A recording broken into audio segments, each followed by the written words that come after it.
What up, Ring Crew Army, and welcome back to a brand new episode of the Square Circle Podcast.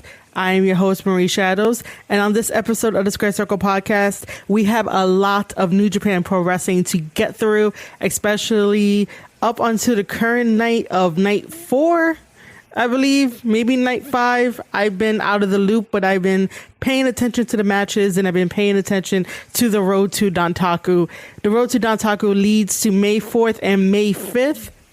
Where it's going to be Wrestling Dontaku 2021. And I already put out the predictions podcast episode about those nights, which you guys could definitely go check it out over at anchor.fm/Square Circle Podcast, or take it one step further and visit the website, www.ravagelands.com. And if you want to give me your predictions for Wrestling Dontaku 2021 when it comes May 3rd and May 4th, please tag me on Twitter at Marie_Shadows to get that conversation going.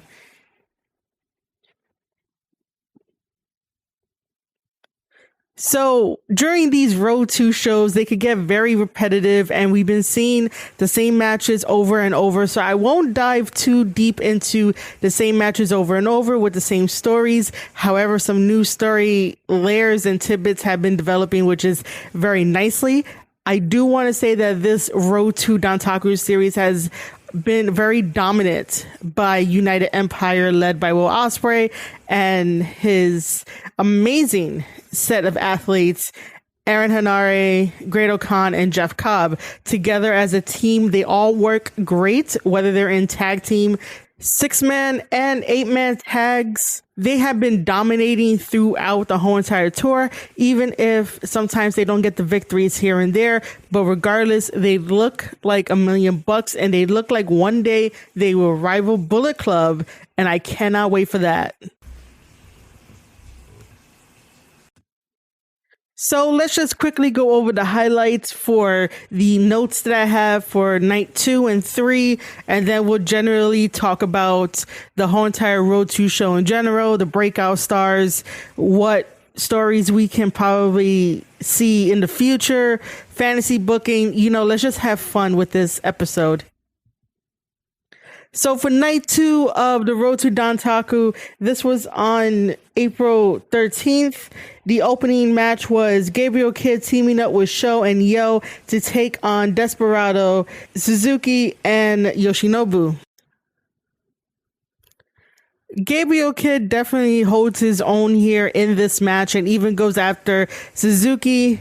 Suzuki is not a wrestler to fuck with at all, as to me, he's the most intimidating person there aside from Ishii, but Gabriel Kidd does not back down. Gabriel Kidd has all that heart and determination to prove to the veterans that him as a young lion definitely belongs in the world of New Japan Pro Wrestling, and definitely wants to make that statement so that way he could eventually graduate along with his other 2 young lions, Tsuji and Yuya, which both of them are doing fine. I'll talk about them in a moment. In this match, all 3 members of Suzuki-gun was keeping Yo in their corner, again working on Yo's rehabilitated knee. He's coming off of 9 months from having a knee injury. Yo, Sho, and Gabriel Kidd are all looking amazing in this match against Yoshinobu and Suzuki and Desperado. Obviously, when come to Wrestling Dontaku, we're going to get Desperado versus Yo for Desperado's Junior Heavyweight Championship title. That's going to be a very interesting matchup. The finish of this match was definitely very perplexing and very innovative. We had Yoshinobu, who shoves the ref into the corner, and this allows him to do a pop-up double knees. You would think to Sho's back or his stomach. No, crashing down right on his balls. Like, really? As much as that was innovative and to get the win that way, a dirty win, it was not expected to see that in the match. I didn't expect it at all. And that was a unique way of winning without the referee seeing that it was blatantly double knees to the balls. And poor Sho. So Yoshinobu covers show after that, and Yoshinobu picks up the victory for Suzuki Gun in the opening contest of the Road to Dontaku Night 2. The next match is a tag team match.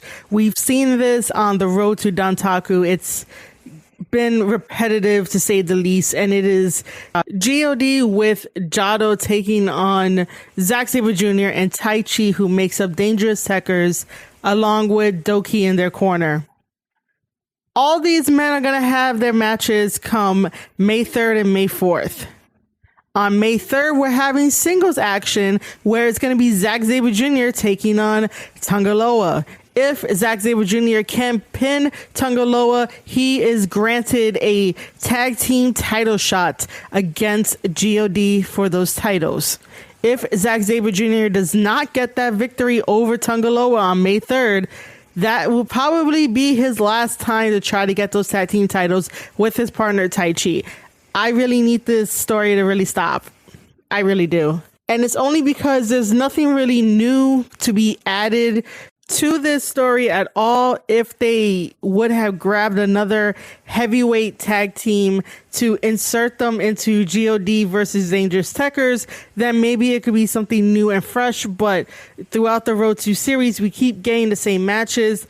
Even though in the matches there are different story elements which help, but let's be honest, it helps like 5% of the storytelling going forward. And that's only because, like, I think match 1, it was where Dangerous Tekkers with Doki won the first match between all of them because they all did a submission on God and Jado. And then for the second one, for night 2, the finish was Tangaloa doing the eat shit finisher to Doki. And then again, Bullet Club being destructive, God being destructive to their opponents coming up May 3rd and May 4th. And so throughout the days of the Road to Dontaku series, this team has been battling over and over and over again. And the only new tidbits is only this past backstage comments, which was pretty interesting. Again, Tangaloa telling Zack Sabre Jr. that he needs to beat Loa in a singles match before they can be granted a tag team title shot. That's not very difficult to understand, but with all of Zack Sabre Jr.'s frustrations, it's easy to manipulate him. And again, some type of doubt is going to be there if they get that tag team championship title shot, that some doubt is going to be there and they're going to lose. Tama was there talking his shit, and he's absolutely right in everything that he says.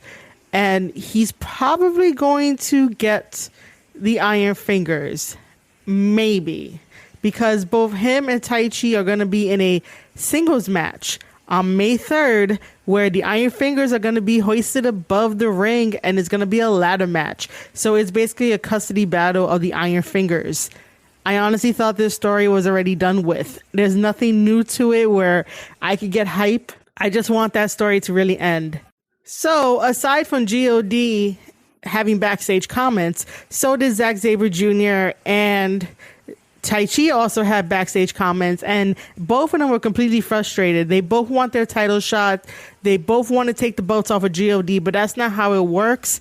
And the more frustrated that they get, the more mistakes that they're going to get when we get closer to Wrestling Dontaku. Maybe night 4, maybe if Zack Sabre Jr. can't pick up that victory against Tangaloa, most likely for New Japan Pro Wrestling, they'll have Zack go over Loa, just so that way on night 4 we can have that tag team title match and see who can finally be called the best in New Japan Pro Wrestling for the tag team division. But there was something interesting too in those backstage comments, and I think Zack Sabre Jr. subconsciously said something that struck me as a little odd. With him and Taichi, he's always been the type to push forward and let the fans know that both him and Taichi are going to get the job done no matter what. Even after cursing up a storm to their opponents that he probably considers keep dodging them and they're technically not dodging you guys. You guys just have to make sure you get that victory in order to get your tag team title shot. But during his backstage comments, he mentioned that there's some doubt happening, and I'm not sure if that's doubt between himself and Taichi or doubt that this tag team match will even happen. But the moment that your opponent starts doubting, make sure to capitalize on that and make sure to manipulate it to the best of your ability, so that way you can retain championship titles, you can retain a winning streak, and you could definitely be known as the best in New Japan Pro Wrestling.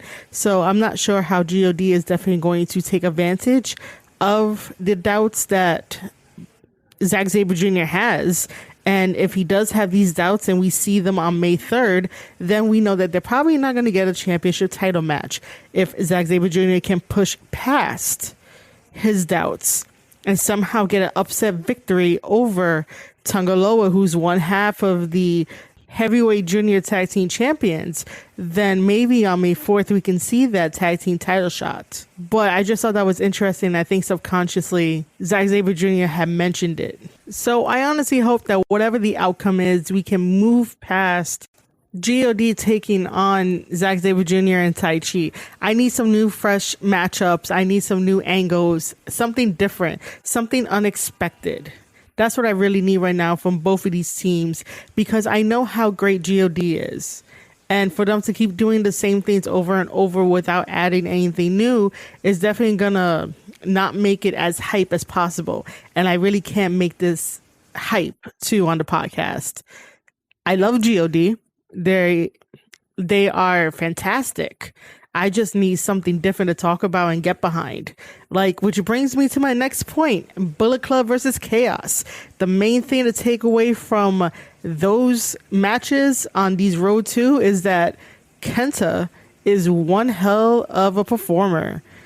He has Bo-Chan by his side, and it is the best love story ever written in New Japan Pro Wrestling. He took Bo-Chan away from Yoshihashi, and Bo-Chan is free to do whatever she wants to do. Bo-Chan has even helped Kenta remain in the 10-man elimination match that they had not too long ago, just by allowing Kenta to keep his feet from not touching the floor. It's a true love unlike anything else in New Japan Pro Wrestling other than the Golden Lovers story arc. This is number 2, so it's not really far behind. When I say this is number 2, I mean Kenta and Bo-Chan. The other story to come out of Bullet Club versus Chaos is Evil versus Yano in a blindfold match. If you guys don't know, on Twitter, Yano again somehow cheated to win in the poll by going ahead in poll numbers against Evil. Evil was in the lead, and then somehow Yano just wins it. I'm telling you, man. I don't know why New Japan don't look into Yano's cheating system. Yano gotta stop cheating because things don't make sense. Also, I think I am the only one that pops whenever the lights go out, and no, I am not thinking that New Japan Pro Wrestling is gonna get Undertaker and do the whole Undertaker thing, even though that would be cool. If one point in Undertaker's 20 plus career that he would have went over to New Japan Pro Wrestling as the Undertaker with the get up and the sound, and just to feel the atmosphere of how that would be over in Japan. That would have been nice one day. But in placement of Undertaker, there's Evil, and the lights go out, and apparently Yano is afraid of the darkness, which is kiddie-ish, but whatever, we're gonna go with it. So once the lights hit out, we have Evil doing the Everything is Evil move on Yano, and then Dick Togo comes in and covers Yano. This is when he has the bag covering over his head, and this allows Dick Togo to pick up the victory over Yano for Bullet Club. And now we come to the main event of the Road to Dontaku series, night 2 and night 3. I'm going to be combining the two main events only because it is United Empire. United Empire is going to take up the rest of this podcast. So let's have some fun with this. So for night 2, we get LIJ versus United Empire. LIJ versus United Empire has been on this Road to Dontaku series for a while, but it doesn't feel like the same old matches as we would get with the tag teams whenever Bullet Club is involved in the Road 2 shows. The Road 2 shows had definitely shown that everyone always steps up, and United Empire has been stepping up ever since Sakura Genesis. And it's been a breath of fresh air for New Japan Pro Wrestling, for myself that loves to cover professional wrestling no matter what. And you guys definitely know that my podcast is pro Bullet Club. It's definitely pro Jay White. However, sometimes other wrestlers that you watch from afar definitely mature and grow and become their own man. And that is the man Will Ospreay, who is our IWGP World Heavyweight Champion. And the accompanying talent that he has with him are also championship material, and they're doing amazing. In this business, it's all about timing. It's all about connections.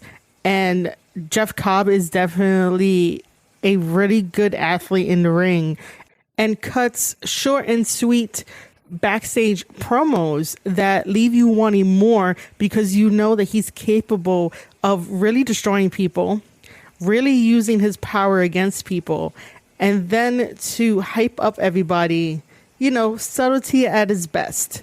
And then you have Great O'Khan, which I didn't understand anything about him and his character, but him being dubbed the Dominator of the United Empire really works in his favor, and his role in the contributions to make United Empire that much better. Him being the spokesperson for the United Empire, in my opinion, is definitely a unique choice. And I think it was only chosen because they're in Japan. It makes sense for him to be the spokesperson or the PR person, as Naito likes to say. And I think Great O'Khan calls himself the PR of the United Empire as well. But regardless, Great O'Khan's Dominator role works well in the dynamic of Ospreay, Cobb, and also Henare. And Henare quickly has become one of my favorite wrestlers to watch and grow and to talk about, because of the passion and the heart that he has for the business. You can see it. The first time that Henare appears in my notes is during the anniversary show on March 4th of 2021 of this year, where I can definitely see the star in him.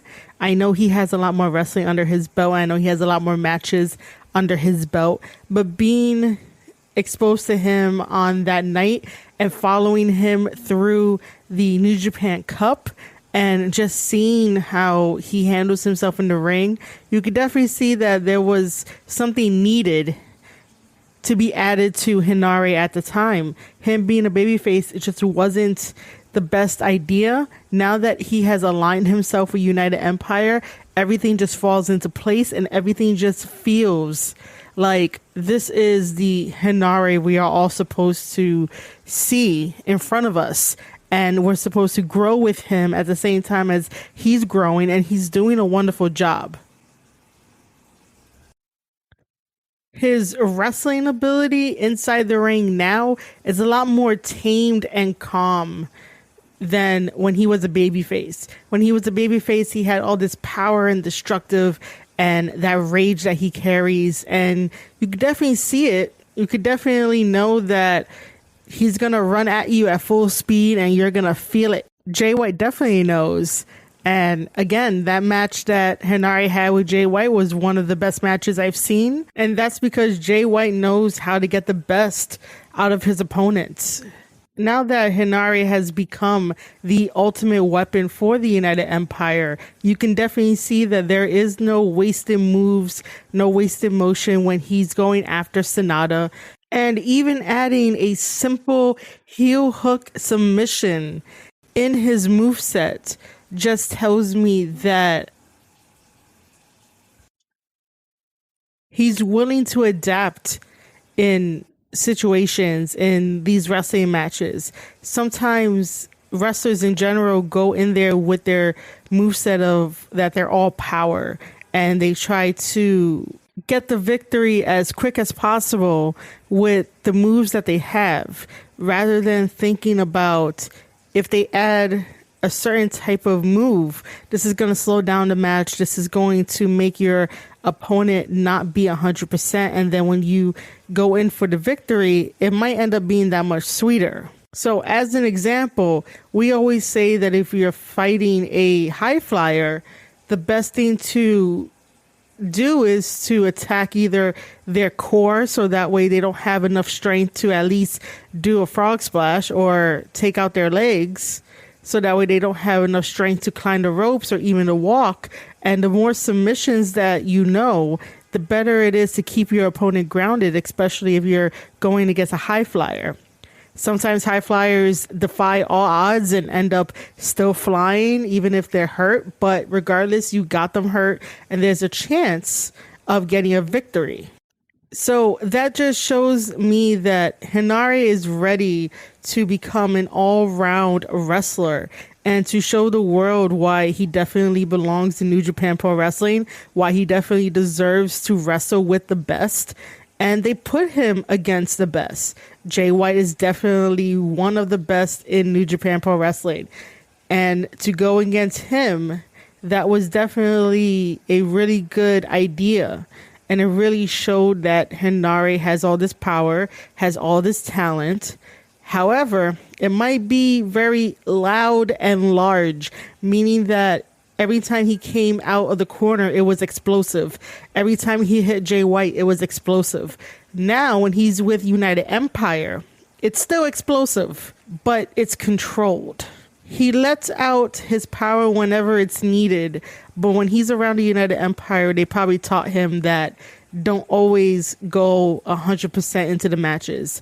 You could definitely go at like 50, maybe 70. And then if you get your one-on-one with the guy that you've been feuding, you could probably go all out. That's just what I'm inferring from the matches that I'm watching of United Empire, whether that's with Will Ospreay teaming up with Henare or Great-O-Khan teaming up with Henare. I still want to see a Henare and Jeff Cobb team up and see how that works. The dynamic that each of these guys have and bring to the table work very cohesively together. And the more times that Henare is in these matches, showing the best that he can be and getting his reps in, the fans should definitely be appreciative of this and jump on the Henare bandwagon. Just throwing it out there. There is a quote that I would like to throw out there, which is, if you don't have determination, you have no destination. And that quote can definitely apply to every wrestler, every person out there. And what it means is that we all have determination. Don't think that this is a knock to not having determination. Everyone is different in their own ways. Everyone has different goals, and everyone has a different speed at which they want to achieve their goals. So we all have a destination, but if you're not determined to put your thoughts and your actions and your goals into work, if you're not going to allow them to make you feel uncomfortable for the unknown and feel giddy and nervous because this is something that you want to achieve, then you have no destination. You have it in your mind, you have it mapped out, but if you're not going to put one foot in front of the other to make sure that you achieve everything that you ever want in life, then what's the point? You can have all the determination and ambition in the world, but if you don't have that destination in mind to where you're checking off your checklist to make sure you get there, then this quote is definitely not going to work for you. And we could definitely apply this to wrestling in the story arc of Henare, only because him as a babyface wasn't working. He had all the determination ever. He has a huge freaking heart, and you know that he was made for wrestling. The moment that he chose the United Empire, that's where everything changed. And that's where he got his destination. Through all of his determination and hard work, and even his upbringing, allowed him to get to where he wanted to go to, do things that most people say they want to do, and really be good at it. Imagine if he tried to join Chaos.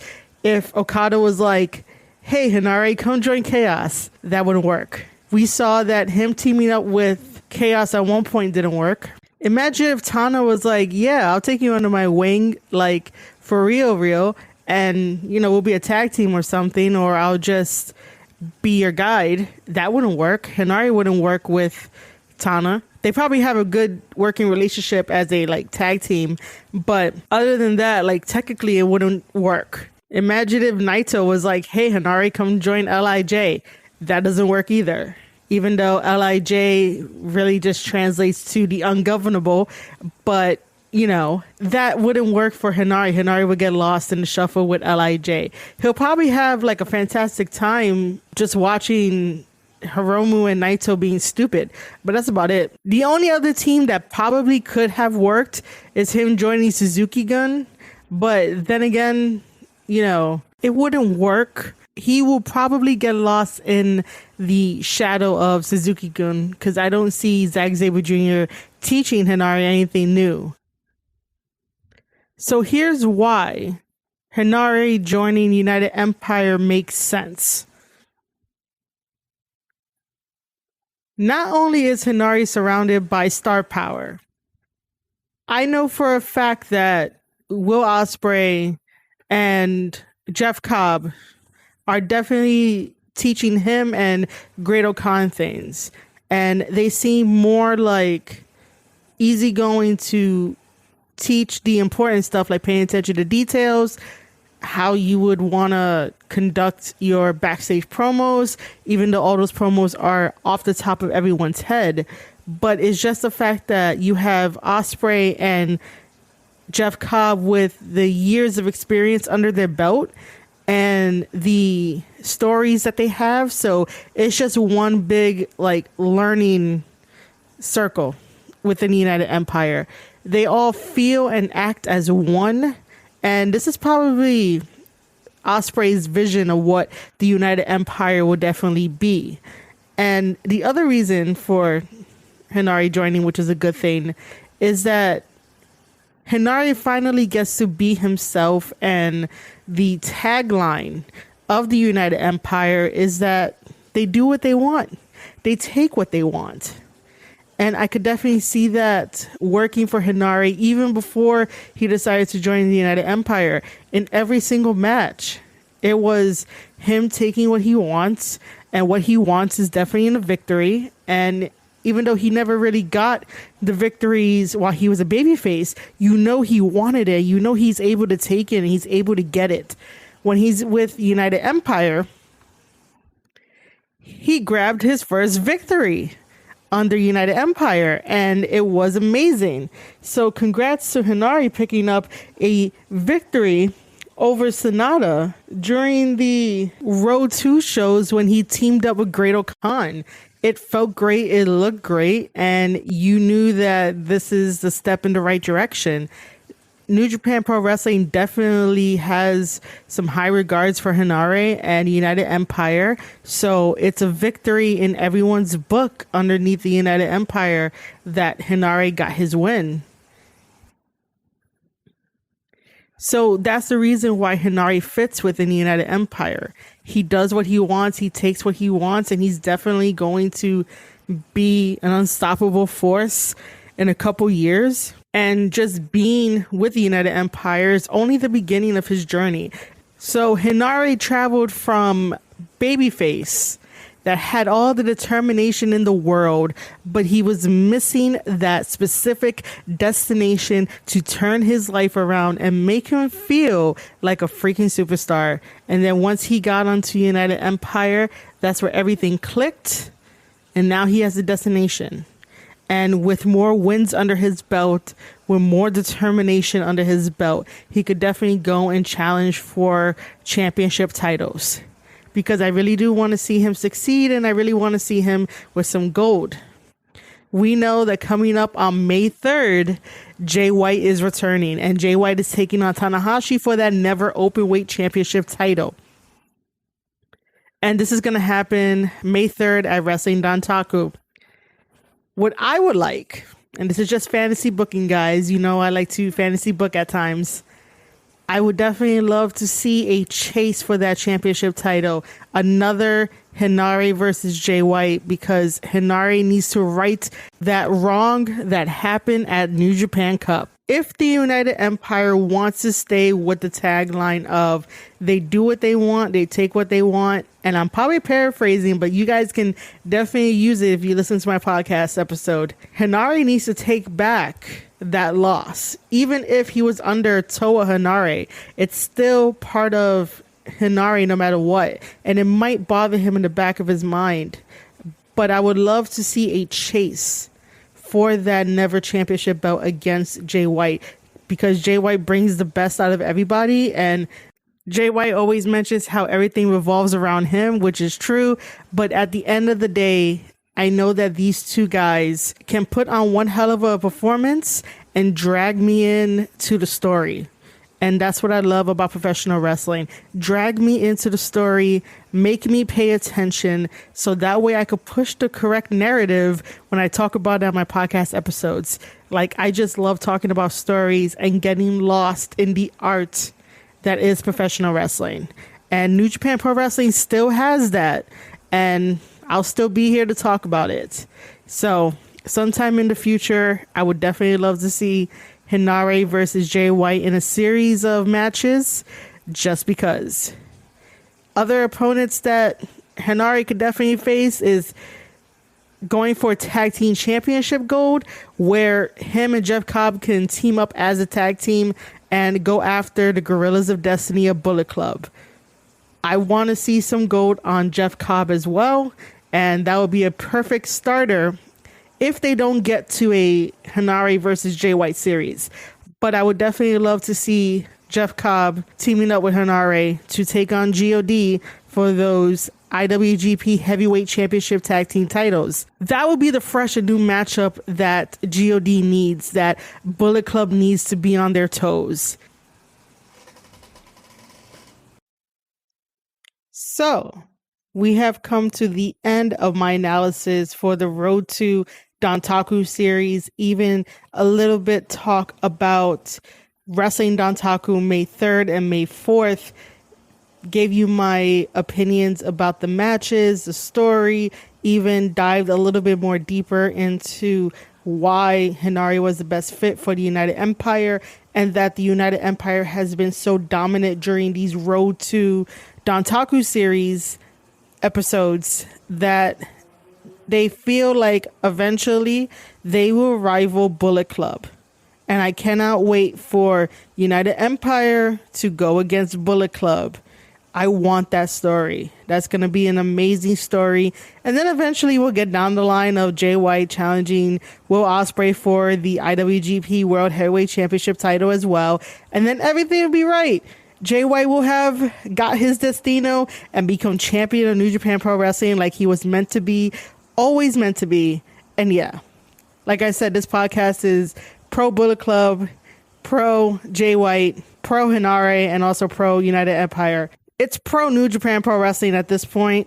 I will get back to reviewing All Elite Wrestling. Just give me some time as I deal with some real life issues that I really don't want to get into on the podcast, because it's not meant for that. I don't like pity parties or stuff like that, but you guys can definitely send me good vibes. Wrestling is the one constant in my life that brings me out of dark times. And if I could talk about professional wrestling all day, every day, 24/7, I would just love to do it, because there's so much to dive into. I don't really limit myself to what I could talk about. I could do this all day. This whole entire podcast is not scripted, just so you know. Anyway, as much as I love talking about professional wrestling, I do not want to talk your ear off any longer. So, ladies and gentlemen, thank you for listening to an episode of the Square Circle Podcast. If you want to show me some love, head over to anchor.fm/Square Circle Podcast. I am also on Spotify and Apple Podcasts as well. If you guys want to take it a step further, the website is now up and running. I encourage you guys to sign up, make an account, become a member, because I will be rolling out some exclusives such as wrestler interviews once I get out of this mental block that I'm dealing with in real life, and then also some exclusive JD Alpha matches and a lot more coming to the website.